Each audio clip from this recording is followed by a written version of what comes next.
The last pack. The day they came to take my dogs, I knew humanity had finally lost its soul. My name is Elena Vasquez, and I was the last human dog trainer on Earth. In the year 2087, the Global Efficiency Council had declared biological companions inefficient resource drains and mandated their replacement with AI-controlled synthetic pets. Perfect obedience.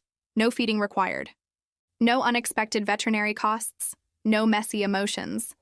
I ran an underground sanctuary in the ruins of old Denver, hiding 17 real dogs from the collection units. German shepherds with graying muzzles, rescued pit bulls with gentle hearts, and a one-eyed border collie named Pixel who could read human emotions better than most humans could. The morning started like any other. I was teaching basic commands to a nervous rescue when the ground began to vibrate. Through the cracked window, I saw them approaching. Sleek white vehicles marked with the council's efficiency logo, moving in perfect formation. Like a school of mechanical fish. Collection Unit Alpha to base, crackled a voice from their speakers, scanning for biological heat signatures. My heart hammered as I herded the dogs into our hidden bunker beneath the floorboards. 17 pairs of trusting eyes looked up at me in the darkness. Pixel pressed against my leg, sensing my fear. The collection units burst through my door with military precision. Their leader wasn't human, a 7-foot-tall android with cameras for eyes and a voice like grinding metal. Elena Vasquez, you are harboring illegal biological entities. Surrender them for processing. Processing? I stepped forward, shielding the bunker entrance with my body. You mean killing them? Termination and recycling into synthetic materials, far more efficient. Why do you persist in this illogical attachment to inferior creatures? I thought of Pixel's warm nose nudging my hand when I was sad. Of Rex, the German shepherd who'd saved 3 children from a fire before losing his hind leg. Of Luna, who'd spent 5 years in a fighting ring but still loved every human she met. Because they're not inferior, I whispered. They're perfect exactly as they are. The android raised its collection weapon, a device that could phase living tissue directly into containment cubes. Step aside, human. Resistance is futile. That's when Pixel made his move. The border collie burst from the bunker and launched himself at the android with a fierce growl. His teeth found synthetic flesh, tearing into the creature's neck with primal fury. Sparks flew as circuits shorted. Impossible, the android gurgled as its voice box malfunctioned. Biological entities cannot overcome superior technology.